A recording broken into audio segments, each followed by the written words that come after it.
One thing I've learned, yung sa mga nagsiship, lalo na dito sa social media, lalo na kung PBB yan. Ito kasi magandang lesson dyan. PBB o yung Pinoy Big Brother is one of the examples kung effective yung ship nyo o hindi. I think ABS-CBN said noong Gen 11 na kakasuhan nila yung mga vloggers o yung mga content creators na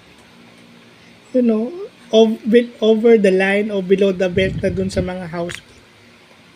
Kasi you may never know. Example ko na lang, 'di ba? Ito si Ivana, 'di ba? Siguro by Saturday, Sunday or even next week wala na to. Wala na to next week, no? Baka patatapusin lang yung battery task nila. Kasi nga para hindi naman lugi si Ashley. Kasi ang twist is every task magpapalit sila ng duo. So by the time na tapos na yung battery task, assuming wala na si Ivana. Kasi ang hula ko diyan, 'di ba binigay na ni Kuya yung unang task niya na magbibigay ng 3 regalo sa mga housemates. So yung unang regalo niya is yung magluluto siya at maghahanda siya ng pagkain para sa birthday ni Josh. Okay? So meron pa siyang 2. So after niya sigurong matapos yung battery test at saka yung 2 regalo pang natitira, aalis na siya o lalabas na siya. So doon lang natin malalaman kung yung Ivantin o yung Ivana Dustin, sasabihin naman niya sa internet yon dahil marami magtatanong sa kanya nun. Kung na-attract ba siya kay Justin during her time at BNK. Sasabihin naman niya yon. Or kung may pagtatangi siya rito kay Dustin. Sasabihin naman niya. Kasi sa loob ng bahay ni Kuya, sila lang. So, sino yung mag-i-extend, yung magpo-pursue outside ng bahay ni Kuya? Remember, again, papakita ko rin yung kay Jazz. Inakala ng mga fans ni Jazz na after makalabas ng bahay ni Kuya, si Jazz and JM. Okay?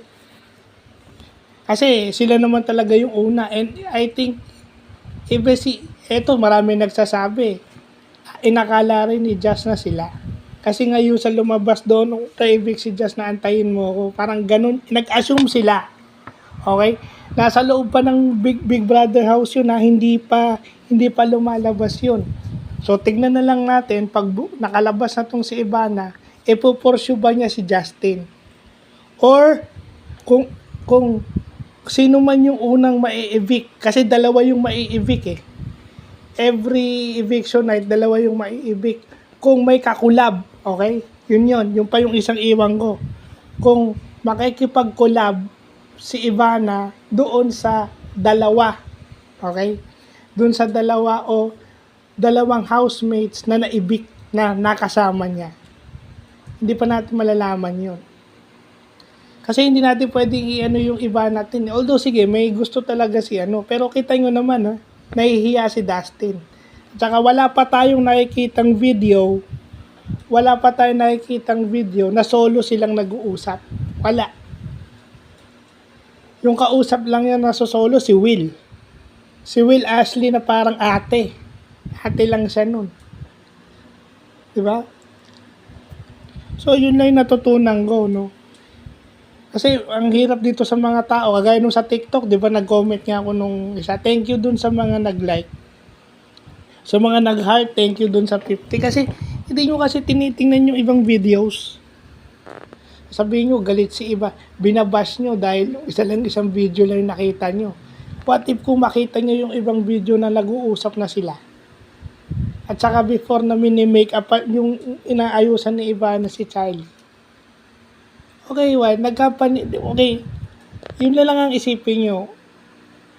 Especially when you're teenager, talagang asahan na natin na minsan may mga taong strong o may mga taong matitrigger sa atin Pero wala naman siguro silang intensyon. Di ba? Kasi Evan, hindi naman siya nagsabi na ay masama ugali yan. Not once na narinig ko na nag-ano siya, buyo siya ng ibang tao, naggalitin itong si Charlie. Hindi.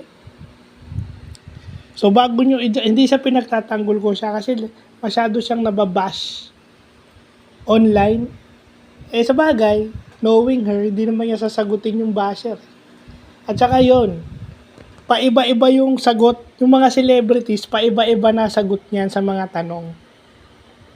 Ano ko na yan si Ivana lang sample ko, paiba-iba yung sagot niya. Nung 2023 na alam nung karamihan, sinabi niya dating. Nakikipag-date na siya. And then, yung sinabi niya kay Ashley ngayon, yung pagpasok niya ng BNK, wala. Dating. Kung panonoorin niyo yung interview niya bago siya pumasok, yung Thanksgiving niya sa mga fans, tinanong din siya tungkol dyan, anong sinabi niya. Wala nga siyang time makipag-date, yung pasulyap-sulyap date. Ibig sabihin, patingin-tingin lang siya.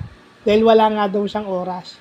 At wala rin daw siyang boyfriend. At yun yung sinasabi. Kasi may mga parinig Sa tingin ko, yun, may mga parinig pang nanggagaling sa ibang tao pero unverified. Hindi natin alam. So kung sino yung magpapatuloy sa labas or kung ipoporsyo ba ni Ivana si Dustin si Dustin kasi lalaki. Kung ipoporsyo ba niya si Ivana outside. Di ba? Natural, mamimiss yun. Pero tingnan na lang natin kung ipoporsyo niya si Justin. Yung ipoporsyo na na magka-relationship. Kasi nung una pagpasok niya sa bahay ni Kuya, sinabi rin ni Ashley sa kanya, baka dito ka makakita ng alam mo na, di ba? Pero sinabi niya, bagets. Ibig sabihin, ayaw niya ng mas bata sa kanya. Ganun lang yun. Magbabardagulan lang sila ng kapatid niya si Mona paglabas. So yun lang natutunan. Kaya ako siya in example kasi natututunan ko yan mag-search, mag-verify ng information. Kadalasan kasi fake news. So yun lang po.